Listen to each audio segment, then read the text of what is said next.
Okay. Oh, there's Robbie coming in.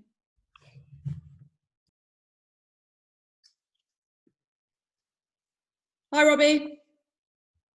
Hey there. How you doing? Yeah, good, thank you. Good, How about good. yourself? Yeah, I'm good as well. You came just in time. We're just about to get started. Wicked. So, yeah, thanks for coming along to this session today. We've got John Espirian joining us, author of Content DNA and the book of Content UK's Book Club 2. But you don't need to have read the book for this interview to be useful. So John is a technical copywriter for B2Bs, and he's a prolific LinkedIn poster and has had a lot of success on LinkedIn, and is the author of Content DNA, as we mentioned. And John, I'll let you introduce yourself actually, and then maybe for anyone that's not read the book, to start off with, explain what you mean by Content DNA. Yeah, nice one. Thanks for having me, Christina. So yes, I'm John Espirian. I'm a technical copywriter, which means I write the content that goes on business to business websites and in blogs and in case studies. And more recently, I've become known as a bit of a LinkedIn nerd. I wrote Content DNA to help my clients, because one of the first things I say to clients when they ask me to write some words for their website or write some words for the blog, I always ask them what it is that they stand for, what their purpose is, what their position is in the world, so that we know what kind of value we need to be delivering to their ideal audience. And I keep asking them, what is your DNA? What is your brand DNA? What do you stand for? And people rarely have a good answer for that. They haven't done enough thinking about it. Or they've done something that looks like they've thought about it. They've gone on a weekend away somewhere and they've got a glossy document, and then they put it in a drawer and forget all about it. So I thought, I need to write a book with all of my thoughts about how you can define your brand shape, and then give people tips on how to create better content, and a reminder that you need to show up for a long time for it to actually impress people enough for them to remember you. And so that's how Content DNA was born. So I spent a couple of years writing that, and it came out at the end of April 2020.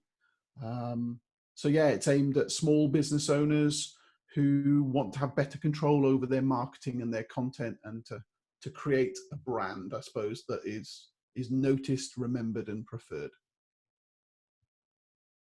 Awesome. And what if somebody is starting their brand from scratch? What would you say is the first place to start? There's like all these different things that they can be doing to start developing a content DNA. Yeah, well, I think the most important thing is to be, and I say this in the book, is to really try to be known for just one thing. Our brains are so full of information that what you really want is a tiny space in people's mind that's really, really clear, so that when they think about you, they know exactly what it is that you offer. So don't be that person who offers, 5 main things and 3 small things. And if someone had to describe you in a few words, they'd struggle, because they go, well, he does this, and well, does he do that? You want someone to be able to go, yeah, he's that cartoon copywriter that's on LinkedIn all the time. It's enough. That's it. Brilliant. You got me. So that's where I'd start, is understand what it is that you want to be known for, and then to do a bit of introspection so that you can come up with some brand building blocks. So this is what I liken to real DNA. The real DNA is made of 4 things, really, 4 building blocks. And the way that those things are combined makes all of the wonder of life. Earthworms, bananas, people, we're all made of DNA. And so you don't need a lot to create your brand identity, but you need to do some inspection of, your content diet. What is it that you consume, that you resonate with? What does that say about you? What do your friends and family say about you? What do you think is important to you that needs to come out through your business? What is your purpose? And that's where it starts. And then the important thing is, once you've got this, if you think about it as a special shape that you're creating, you need to turn that shape into something like a stamp that that always has that same shape every time you show up with all of your content. And that's the thing that I try to do. So I've got this idea of being relentlessly helpful, something that came to me completely by accident, by lucky happenstance in 2017. And I realized that I was onto something, because when I started using it, people started echoing it back to me, which hadn't happened before. And I've kept using that in my marketing, and people keep echoing it back. So it's like a call and response thing. You say it, people echo it back to you. And that means that you become more memorable to those people. And when the time comes that someone needs a copywriter, let's say, they're more likely to remember someone who's got a clear role. You know, they're known for one thing, and they've got that special shape that you can go, I know just the guy for this, rather than being stuck in that kind of middle of the road sea of sameness. I'm just a copywriter. Well, there are millions of those. You've got to stand out with something that's a little bit different, a bit memorable.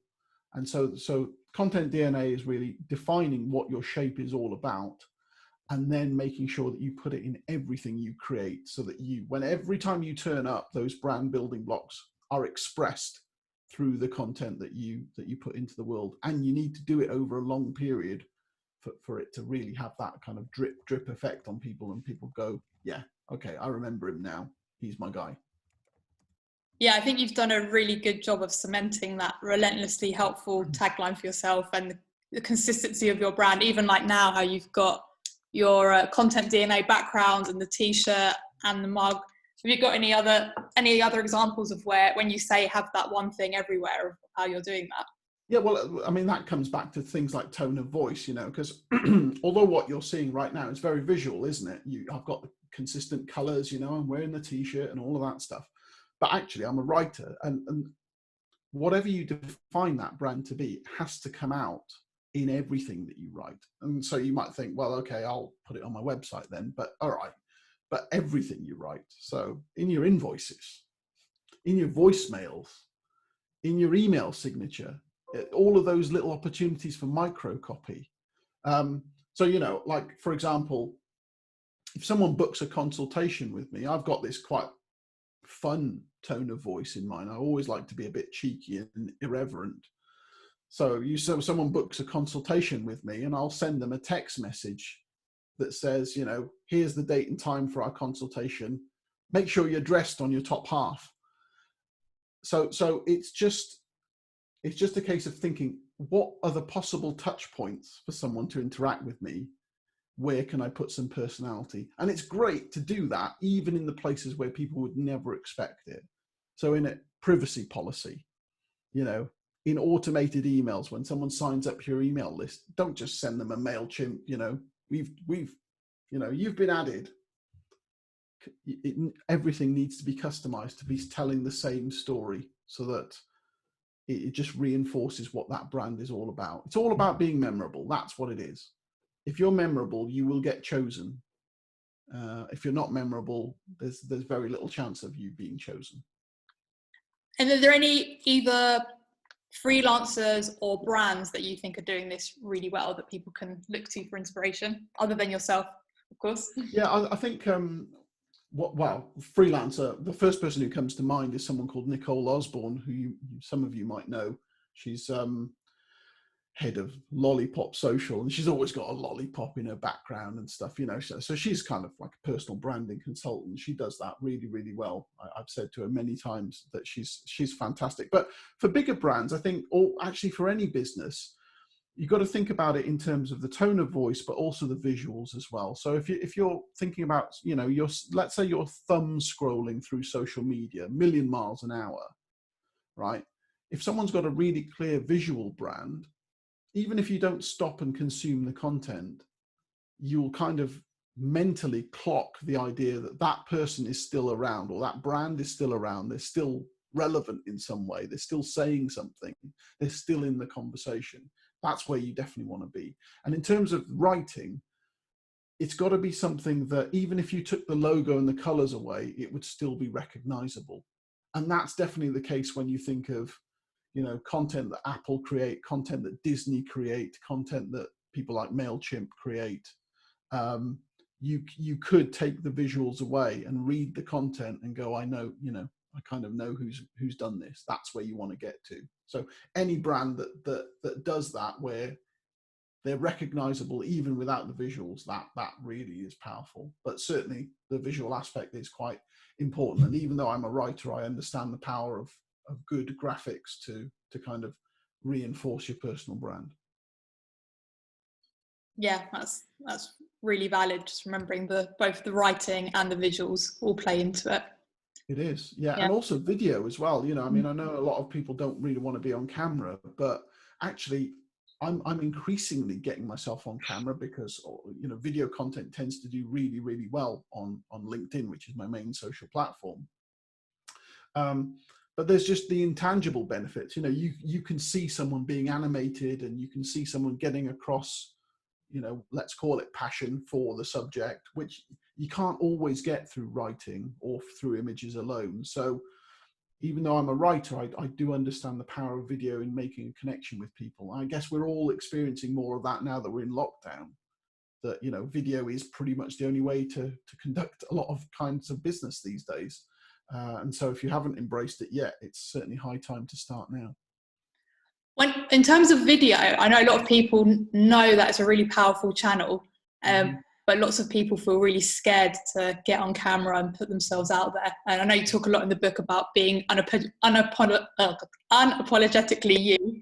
Yeah, what advice would you give for somebody to just put themselves out there? And I would I threw myself into this because I got involved in a challenge where we had to do a live video every day for a month, and I was scared out of my wits at the beginning of that, really nervous, even though hardly anyone was watching, because the only real watchers were the other people doing the same challenge, and they were just as scared as I was. But by the time I got to day 30, it was like, oh, is it time for this again? Oh, right. Well, I haven't even put my, I haven't put the shirt I'm meant to be wearing on. Oh, whatever. It doesn't really matter. Let's just crack on. It became so normal that I just wasn't remotely fazed by it. So actually, it was a really good challenge for me because I just got used to it. But what I would say is, if you don't want to throw yourself into something like that, is to do a lot of practice in private, right? So you record a video, you delete the video. You don't let anyone else see it. It's only for your own benefit. So you kind of build a muscle memory for just doing the thing, and you can take a look at it and then you dump it. And eventually, if you keep doing that, there will come a point where it's good enough and you go, actually, I'm not going to delete that this time. I've done it, you know, this is good. So I would certainly start with that. And then, of course, bear in mind that if you haven't got a big following, very, very few people are going to see your content to begin with. So in a way, that's a blessing, because you can do your experiments in public without having a massive audience to worry about. But yeah, after that, I would sort of practice. Maybe you could practice in private groups, you know, with you know, sympathetic onlookers. You could do stories, because they disappear after 24 hours. So you're not committing something that's going to be on the internet forever, you know, by and large. So yeah, and then do, you know, there are other tactics. Like, some people will feel more confident if they've got a little sort of cartoon cutout figure that they put just behind the lens of their smartphone, and just talk at that cardboard thing instead of, you know, worrying about the lens or worrying about looking at you. And it can make you feel a bit more, you know, comfortable in doing it if you're talking to a person, even though they're not a person. Yeah, and just lots of practice, because very, very few people do a good first video. You know, I've got lots of examples of people who do terrible first videos, but their 100th video is really, really good. And it's what I say in the book generally about creating content. You know, I equate it to baking a cake. The first time you bake a cake, it's going to taste crap. But if you did that cake 100 times, it's going to be absolutely delicious by the end of it, because you won't keep making the same mistakes over and over again. You will improve. So it's just a case of having enough confidence and belief in yourself to just commit to the process and understand that you will be pretty terrible to begin with, but if you stick at it, you'll be pretty good at the end. Yeah, I think that's a really good point, is just accepting that the beginning bit is going to be crap no matter what, but it's good enough and you'll only get better with that practice. I think it's a good point to say here, actually, if anyone's got any questions as we go, feel free to just ask them either in the Zoom chat or just on video. Go ahead. I've got a question, Christina. Can I go for it? jump in? So, John, going back to what you were saying about, you have to be remembered for one thing. Yeah. I think I certainly find that intimidating because I'm probably a bit of a generalist, and over a long career I've done lots of different things, and so it's intimidating to abandon a dozen things that you can do pretty well in order to get yourself known to do the 13th thing that you may or may not care about any more than the other 12 things that you're good at. So there's that for myself. So if you can give me confidence to choose that 1 in 13 things that I can do. But more importantly, you mentioned going into clients and talking to them, and I think I've certainly seen the same response. They say, well, look, we are, at the end of the day, we're pretty middle of the road. We're mid-price, mid-quality. We've not got the best people. We've not got the worst people, etc. So how do you have that conversation with them? Well, I would say that to answer the second one, I would say, why would I choose to, let's put me in the shoes of your client. Why would I choose to hire you or buy a product off your shelf? I probably wouldn't, would I? It's all, isn't it just a race to the bottom? So I think you need to have some kind of differentiator, something that you're strong on that you can really use as your hook, because otherwise it is just the sea of sameness thing. That's what I would say, honestly, to a client. And actually more often the thing is that the client will come to me and say, actually, we're brilliant, right? We do this, this, and this. And I would say, well, yeah, but all of your competitors do that too. So why would I choose you? Those are the table stakes. We answer customer support emails. Brilliant. We're polite. Great. We've got a 1-year guarantee. All right. So everyone has that. So, you just knock out the things that they think are their differentiator. So very often it's people think that they've got a differentiator when they haven't. But if you're saying that the client is self-aware enough to realize that they don't have a differentiator, then they've got a real problem, because that means that someone else can come along and do a half-assed job and charge 10% less and get all of their business. So they need to think about a differentiator, because otherwise the middle of the road is where you're going to be hit by traffic. And to answer your other question about, you're good at lots of things, then you either need to find some kind of umbrella descriptor that encapsulates all of that in a memorable way, or you need to take advantage of the psychological truth that when you focus on one thing that you're really, really, really good at, everything else that you're good at will have a natural halo effect. It will benefit from the halo effect of that one thing that really stands out. And even if it's the one thing that you're marketing, once you've got into a conversation with someone and someone's willing to do business with you, then the world's your oyster, because you can say, well, actually, did you know I can also do? But you have to get into the conversation first, and you're more likely to get into the conversation if you pick that one thing.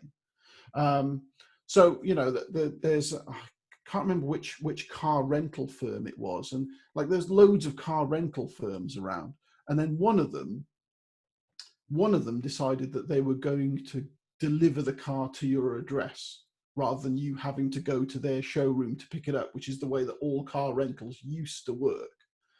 And they realized that was they did all the other things well, but that was their differentiator. And they just made all of their marketing around that. We'll come to you. We'll come to you. And that was the thing that got them known. And then everyone else could realize that the rest of the service to go along with it was good. They had their differentiator, they had their business.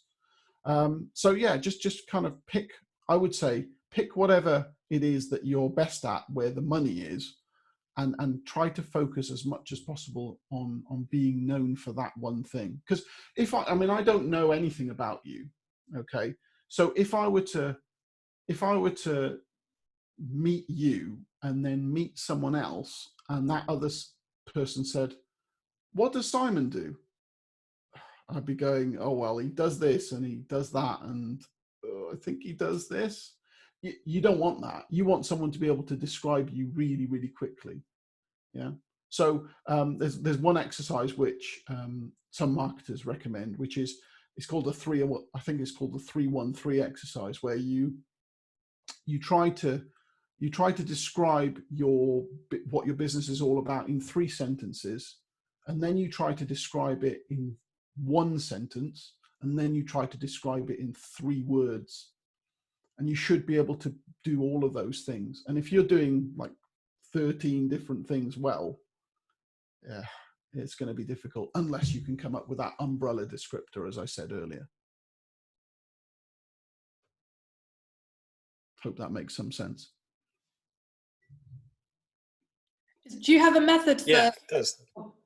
if say like you do have 13 different things and you just don't know which one is the most valuable yet, but for just like experimenting with a few ideas before you pick the one?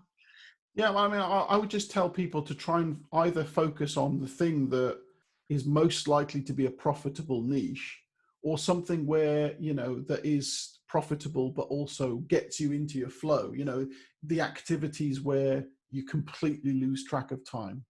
And that's like LinkedIn for me. I could spend all day there, because I really do enjoy using and helping people with the platform. So that would be a flow moment for me. I'm not looking at the clock going, God, I've got another hour of this. So if there's activities like that, or things that are really high profit that don't send you crazy, those are the things I would focus on first, you know. Whereas if there's something that you absolutely love, but it's never going to pay the bills, you know, I love playing ping pong in my basement. Well, all right, brilliant. You're not going to keep a roof over your head, are you? So there's got to be a dose of realism there. But I think, yeah, whatever pays the bills best or that gets you into flow, I think those are the best places to start. Thanks. And I think your mention of LinkedIn is a good segue into asking you all about LinkedIn, which I know is a channel that a lot of B2Bs want to focus more on. Sorry, saw a message from Robbie there just saying he's got to jump off. Yeah, no worries. Yeah, could you talk a bit about LinkedIn and what made you focus on that as a channel? Well, it was kind of last chance saloon for social media for me, because what I tried to do is I tried to try every other social platform first. I mean, I joined LinkedIn at the end of 2008, which was a long time ago, but I didn't do anything with it. You know, I was kind of bullied into doing it by my then boss, who's like, "You got to get on LinkedIn." I was like, "Why?" And then he kept saying it. And I thought, "All right, look, I've set up an account. Will you leave me alone now?" Yeah, okay, brilliant. You're on there. Done. So I tried Twitter, tried Facebook, tried Snapchat, tried Instagram, probably tried a couple of others, and nothing was working for me. I wasn't getting any results from social media. And it's only when I kind of realized that actually I work in B2B, and most B2B users are likely to be at least registered on LinkedIn, coinciding with the fact that Microsoft bought LinkedIn at the end of 2016. So they made some changes to the way it looked and the way it acted. And I realized that just trying to spread myself too thin was never going to work, because I'm just a one-man business. I don't have time to actually build a really big Twitter following and a really big Facebook following and all of this. So I thought I've got to go narrow and deep for this to work. I can't go broad and shallow. And if I'm going to go narrow and deep anywhere, I might as well be in B2B, because that's what my job is. So yeah, I just invested everything I could in throwing myself into LinkedIn, which was really at the start of 2017. And thankfully, I'd spent the year before then really studying content marketing. And the key insight I got from all of that learning was that all of the people who've had success have defined their niche, you know, been known for one thing, and then they've just stuck at it for forever, really. And I'm glad I had that grounding, because otherwise I would have given up on LinkedIn. Because for the first 9 months on LinkedIn, nothing happened, and really nothing. I was like getting almost no comments, no likes. I wasn't getting any business from it. And a normal person probably would have, without that grounding, might have thought, that's a waste of time, isn't it? I mean, what's the point in any of this? But I stuck at it and stuck at it. And then eventually, about 9 months later, then that's when things started to happen. I started building my following, started to get more comments, started to get leads. And now it's been about 3.5 years since then. And I've now got more than 30,000 followers. All of my posts get lots of engagement, and I am getting leads from it. So it's working, but only because I've stuck at it for so long. In the first 9 months, when you say you got nothing, what did that look like? What were you doing on LinkedIn for the first? Well, I was posting quite regularly. I don't know if I was posting quite at the same level as I am now, because I'm averaging about 5 posts a week now. But I probably would have done 3 or 4 posts a week back then. But they just weren't, because I didn't have much of a network, you see. So I wouldn't have had much visibility, and of course I hadn't done anything to establish authority on the platform. So why would someone listen to me? But if you keep doing that drip effect of turning up, saying something helpful, saying something valuable, not being salesy in your content, trying to engage with your audience who comment publicly if they ever do, and then when you connect with someone in private, you engage in a respectful conversation with them rather than trying to jump into sales or do something inappropriate. Over time, it's going to work. You know, you build a cohort of people who actually want to go and comment on your stuff because you commented on theirs. It's the whole idea of just slow organic growth rather than paying for ads, which I've really decided definitely not for me. Yeah, and I've stuck at it, and it's working out. But the frustration I have sometimes is people will come to me and say, "Oh, I want to get those levels of engagement," and it'll be like, "Well, great. Well, read my blog post, which I put out for free, and then let's have a chat in 3 years' time, because you probably will be getting those levels of engagement." But people tend not to have the stomach for that. You know, they just want it now. And, you know, as I said to you before, you can't just go, "I want big biceps," and then expect to wake up with big biceps the next day. Not doesn't work like that. You've got to go to the gym for a while for it to work. So, yeah. Yeah, no, that's impressive that you've kind of managed to just use organic and trusted in the process to then get the results, which is where most people fail. That's the thing. I source too many case studies to tell me differently. You know, lots of people have had success through this route. And I was interviewed in Mark Schaefer's Known, and he wrote the foreword for Content DNA, which was lovely of him. And he interviewed like 100 people, and about 70 of those interviews made it into his book. And they all followed the same path. It was define what you stand for, pick a place to be known for it, and stick at it. And on average, it took them about 2.5 years to become known, each of them. And that's roughly the same as me. So it's definitely works, and it's not a flash in the pan that it's worked. It's just a case of whether everyone else has got the patience to make it work. But what is certainly true is that if you wait forever and then try to become known, it's going to become ever harder, because everyone eventually is probably going to be on the internet, and there'll be ever more competition to be noticed. How would you advise someone persuade their boss or clients to stick at it? Because content marketers often will know that this stuff works, but it's the people around them that are like, we want results now, and content marketing is a long-term game. Yeah, well, that's, I mean, if the directive from the top is we need results now, then content marketing can only ever be, you know, a sideline thing, because it's not going to get you results straight away, or very unlikely to. So in which case you would complement it with ads so that you can get some immediate results while you're building your content footprint and building your authority. But the stats suggest that the leads that you get through content marketing will be better quality than the leads that you get through advertising. And if you look at the overall cost of lead generation through content marketing, it is lower than the cost of doing so through ads alone. And of course, the other thing you need to remember is that once you turn your ads off, your pipeline stops, doesn't it? That's it, gone. Your ads stop, your clients stop, because that's how they were finding you. Whereas if you create enough content, you can get to the point where you can just kind of manage your content estate rather than continually adding to it. It'll take you years to get there, but when you get to that point, you can just manage your estate. It will keep generating stuff for you long after you created it. And even if you're asleep, you're on holiday, you're ill for a while, but if that thing is there serving your potential customer, they will convert into a real customer more likely than if you've got your ads there. So actually it's a smarter long-term play.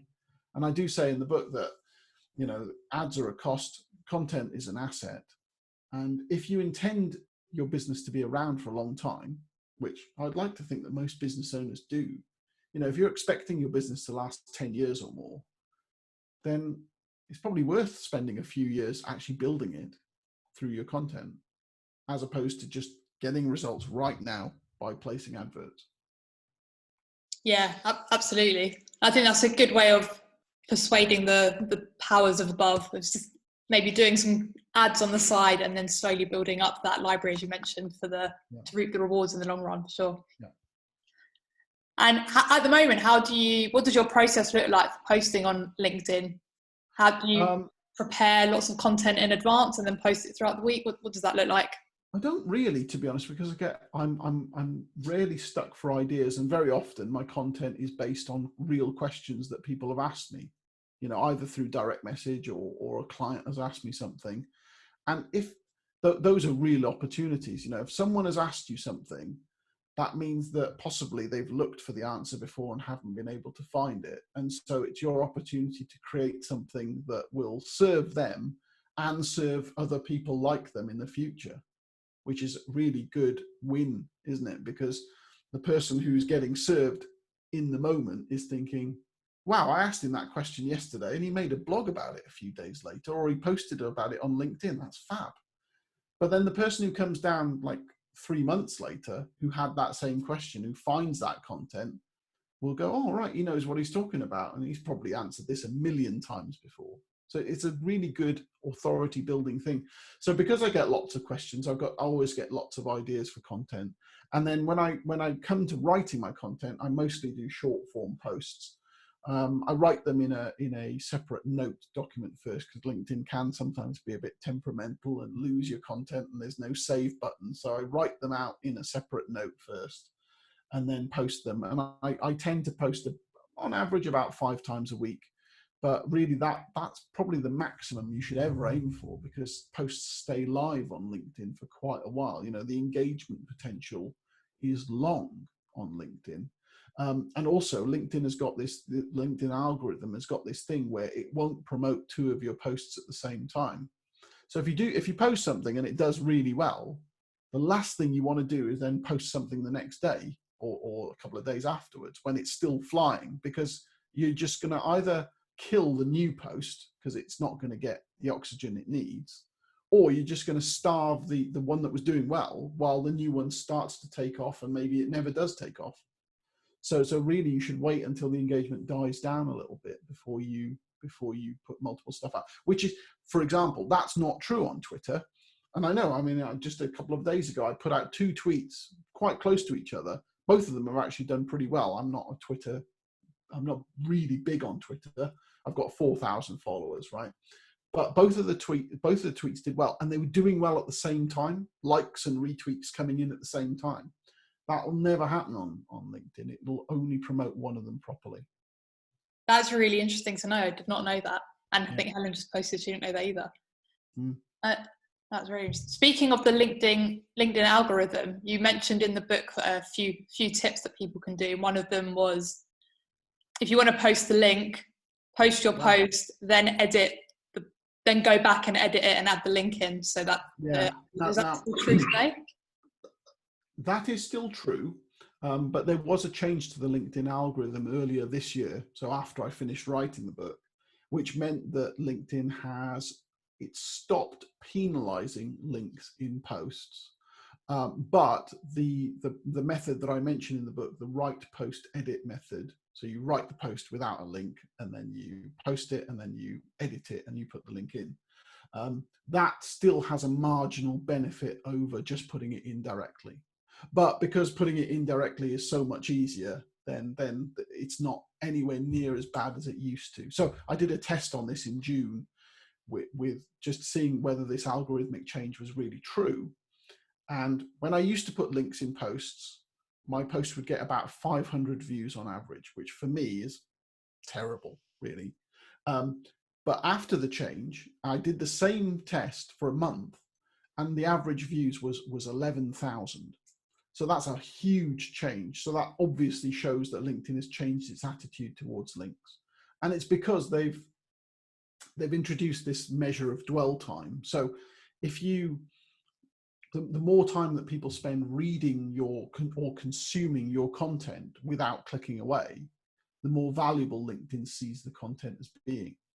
And when they click on a link, especially on mobile, which is now the most popular form of consuming LinkedIn, 60% of sessions happen on mobile now, that kind of loads the content inside the LinkedIn ecosystem. So to LinkedIn, it feels like, oh, you're still engaging with this overall piece of content. So your dwell time is going up. You're staying within the app. That's all good. That's fine. The other insight from that is that the kind of content you need to create is the stuff that maximizes dwell time. And there's two types of posts that do that. One of them is video, obviously, because if you're actually going to consume a video, you've got to sit there for maybe a minute, 2 minutes, who knows. And the other type is document posts, which are those kind of PDF carousels where you can click back and forward and see slides, if you like.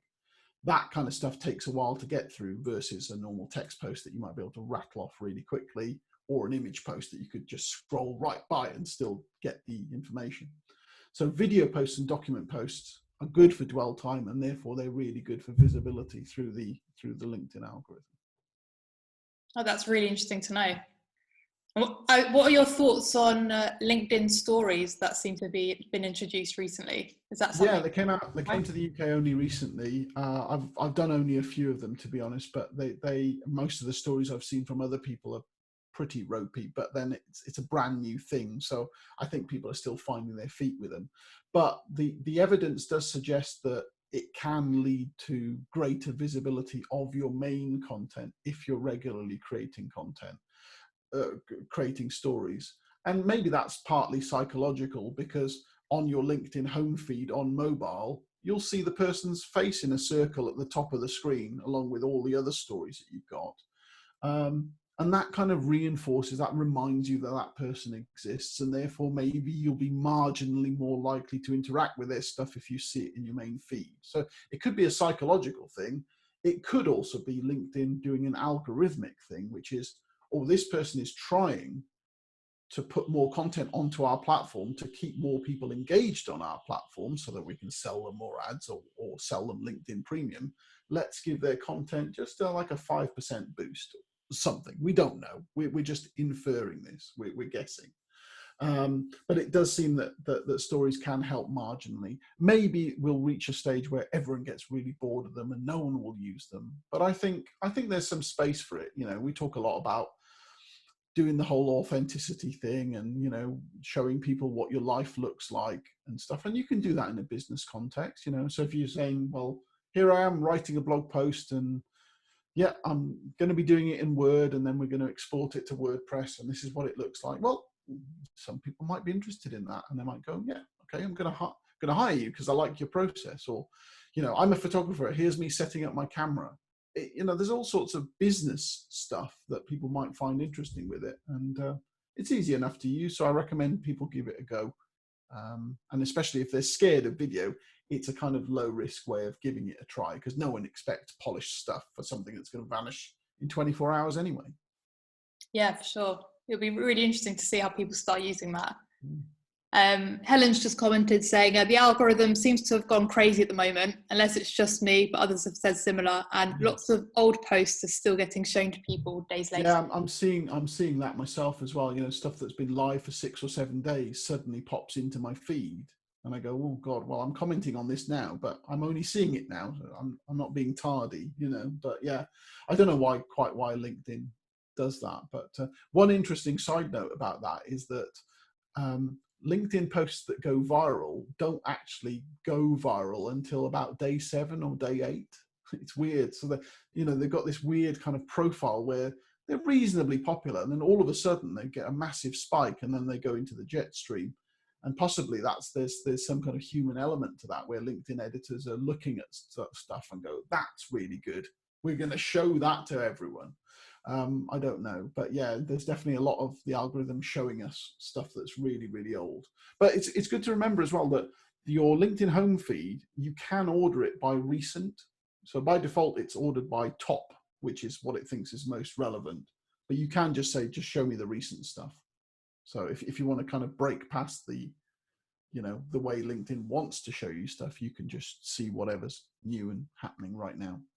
That's good to know. What's your source for all this algorithm information?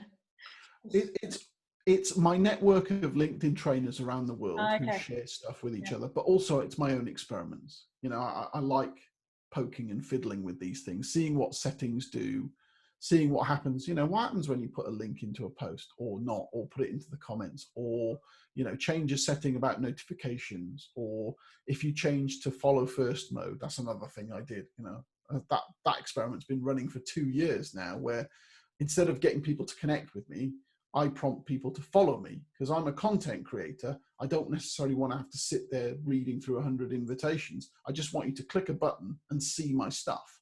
And if afterwards, if you go, oh, he's really good, we're going to hire him, then you can get in touch. That's brilliant. So I did that, and as a result, you know, the number of connections I had pretty much stayed the same, or it kept increasing at the same rate, I should say.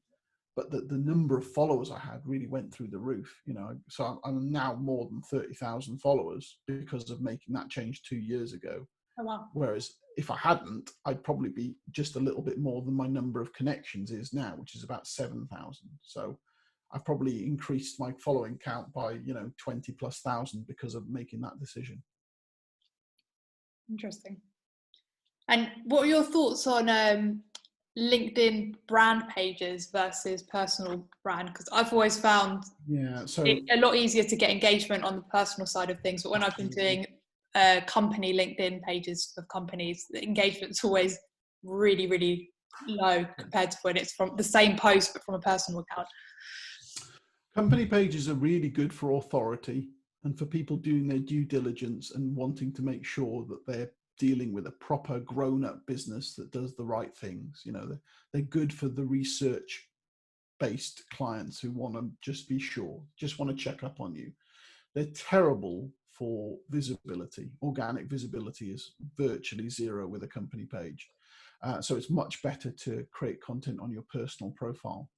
And what that means is that for the average small business or even the medium-sized business, that really what they should do is they should empower the personal brands of all the people who work for them, so that each of them posts independently, as opposed to trying to funnel everything through one post on the company page, because that will get them a lot more exposure. I mean, a lot of companies are too scared to do that because they'll think, oh, well, you know, if we build the personal brands of our employees, what if they get really good and big and they want to leave? Well, yeah, but what if they stay and no one sees your stuff anyway? It seems pointless. Yeah. But yeah, company pages are terrible for visibility. And just to give you the example, you know, I've got about 530 followers for my company page, but I've got more than 30,000 for my personal page. So it's quite a difference. And the quality of the content, I would like to think, is pretty much the same across the board. So it's not a quality issue, but it's people don't want to interact with a logo. They want a real person. So if they see my face and they'll know, you know, oh yeah, he wrote that, I can reply to him. I can have a conversation with him. Whereas if you hide behind the logo, it's like, well, who wrote this? Is this just some corporate speak coming out? Yeah, that kind of content just never gets seen. Yeah, I think that's a really good idea, just encouraging companies to focus on empowering their employees to post and just don't worry so much about that's what brave companies do. Yeah, it just doesn't work. I've never, like you, never found it to work when you just post on the company page at all. Yeah. Did you have any questions, Helen, for John at all? I muted. God, to be honest, I've read, well, I have 6 pages left. Okay, lovely. No, the other thing I'd seen a difference with recently, which I kept meaning to ask people whether this was just me, was the SSI score, which, to be honest, I don't put much of a thing on it, but I do check it every now and again. Mine massively dropped suddenly, and I don't know whether that's because of something I'm doing or whether that was something to do with the algorithm. I just wondered if you knew, if you'd seen anything about that. That kind of thing does happen from time to time, and it wasn't that long ago that a lot of LinkedIn trainers were reporting a 6-point drop across the board for pretty much everyone. And I think that might just be LinkedIn recalibrating. It's not, because if everyone loses 6 points, actually it doesn't matter, does it? No. You haven't lost anything, really. But I did go from like top 1% to being top 4% and stuff, and I was just intrigued by. They're probably using slightly different rules to work out. Yeah. What I always say about SSI is that it's flawed for 2 very big reasons. One is that you can increase your score by paying for Sales Navigator, which is stupid. So, Sales Navigator is really expensive. But if you pay for it, you'll get a higher LinkedIn SSI score immediately. And that's just, where's the value in paying for that, right? Just to increase your score, that doesn't seem right. Also, your score is relative to the strength of your network. Yeah. And what that means actually is that if you go and connect with really, really big influencers, if I go and connect with Barack Obama and Richard Branson, my score will probably go down because my network is a lot stronger than me. Whereas if I'm the smartest person in the room and I connect with a load of no-names who don't add any value, my score might go up. And that just seems like a stupid way of organizing. So actually, if you get a score above 70, forget it. It becomes academic at that point.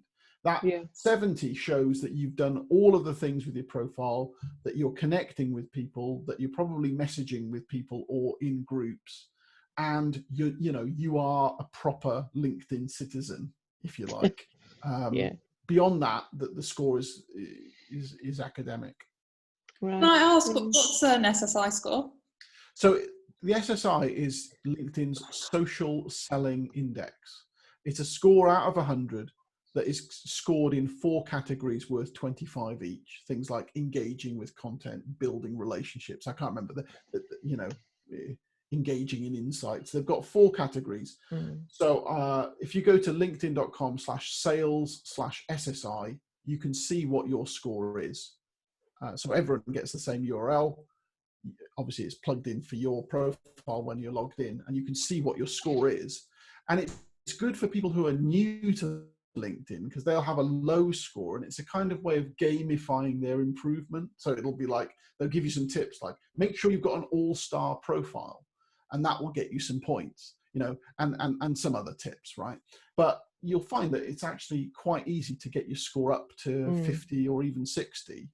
And when you become a regular user and you engage in content, you're commenting on stuff, you're making connections, you're doing DMs, you're doing all of that stuff that good content creators, good users do, you'll probably get to 70. And beyond that, really, there's not much of a difference. So now I don't pay for LinkedIn. I've got a free account. And so that means that my top score couldn't be 100 because I'm missing the big chunk of Sales Navigator bonus. So I don't actually know what the top possible score is for a free account. The highest I've ever been is 81, and right now I'm on 79. And I'm doing pretty well on LinkedIn. I'm really well known. My content gets loads of engagement. I get work from LinkedIn, and I don't pay a penny for it. Yeah. So 79 for me is a good enough score to achieve all of those things. If you get above 70, you can treat it as academic. That's what I'm saying. Some people just like, they just think, oh, well, I've got to get my score up. But why? I mean, it's not getting your score up is not going to get you more clients. It's not going to make you any better at conversation with people in your DMs. It's not going to get your content noticed by more people. It just won't. No, it tends to be the people that do that are the same people that want to go for like 7,000 likes on every post and things, which that doesn't mean you're getting any work from them. It just Well, means no, you absolutely, it doesn't. It doesn't. So that's why I say I treat it as quite a kind of just an academic thing, just to check every now and again how it looks. And I did notice a drop, but it's gone back up to 2% now. But I think as long as you're consistent, it seems to stay. Yeah, I mean, if you go quiet on LinkedIn decent for a long time, it'll probably penalise you. But I mean, yeah. I never tend to stay away for very long, so that's a test I haven't done. But you know, I mean, I don't know if you want to share your score, Christina, but I'm sure. I just had a look. 67. Well, there you go. Oh, I mean, I'm on the 68, so yeah. There you go. You're within punching distance of what I call the finishing line. You know. Yeah. Yeah, I'd never the highest I've been is about 78, and that was just after I'd had a few posts that had gone really kind of got loads of engagement on it. There were stupid posts as well, but yeah, the highest scores I've seen are their Sales Navigator users, and that, just because you're paying LinkedIn a stupid amount of money each month, that does not mean that you're going to get business. I mean, it is a powerful tool, and it'll help you search deep in the network and all of that stuff. But you know, unless you actually know how to use it, you might just be paying for no good. And there's certainly no point paying for something just to get a score up. It's just a stupid thing to do, isn't it? Yeah. So yeah, don't worry about it too much. But it's a nice thing to have as a little incentive to do a bit better on LinkedIn. Yeah, oh definitely, yeah. We should check it. But I'm still ticking away. But it was interesting what you were saying before as well about the posts and it not promoting more than 1 or 2 at a time, whatever. Because I've been in groups recently and where there's a lot of these people saying you should be posting 5 times a day and blah blah blah. Yeah. When you think now that those people are actually they are wasting their time, and I knew that anyway, and I tend to just go for 1 a day.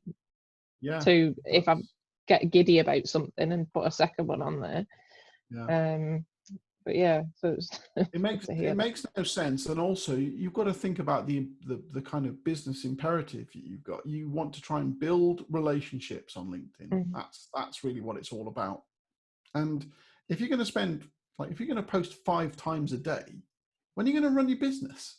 Yeah, you're going to have time to actually, if you were going to build your relationships, you're not going to have time to do that because you're too busy posting all the time. Yeah, and no one's going to see that content anyway. So what's the point? It's just a folly, you know. You should post no more than once a day, really, very occasionally twice, and that's more than enough.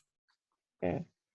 And you know, that's the route to being seen, so long as you stick at it for long enough. And one other tip I found is that in analysing all of my posts, I found that my most popular days are Saturdays and Sundays because there just seems to be less competition. Yeah. I often post on a weekend, and I know that it'll do extra well because there's just fewer people posting, but there are loads of people reading. There's like 90% of users on LinkedIn are just the lurkers. They just read, and they don't ever show up. They don't like or comment, but they're still there reading it. Yeah. Those are the people who eventually come out of they come out of the shadows. And then they say, we've been following you for 18 months and we'd like to... I was going to say, I've got 3 clients recently who've all said, I really love all the content you've been putting out in your articles. And I'm like, well, you've not liked or commented on or done a single thing. I didn't even know you'd seen any of this stuff. Exactly. It's the 90%. It's the lurker. Yeah. It's so easy to think, no one's commenting on anything and give up. But as you say, there's all these people still there silently. Yeah, there's all sorts of kind of it's the dark side, isn't it? Sounds dodgy, but it's you can't see, like the person who's lurking, who never engages with your stuff, then goes to a networking meeting somewhere and someone says, we really need a copywriter. I know exactly the person. And then you never find out that loop has been connected. You never, ever find out. But that person was doing your PR for you. And if you hadn't been creating the content, you'd never have given them that chance. So there's just all sorts of stuff like that we can never know. You know, I always ask people how they find me, and some people answer the question, and some people can't remember, and some people don't answer the question. But I think a lot of it comes through the lurkers, and sometimes they do say, "We've been following you for X months, and now we'd like to do business with you." And those are the people that we're really speaking to. So if you don't create the content, you've got no chance of being part of that conversation. Yeah, absolutely.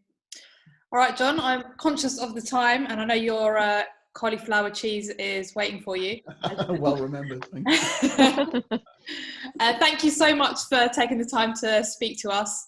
I'll be uploading the recording to members that couldn't come today, and sharing a snippet on LinkedIn as well next week.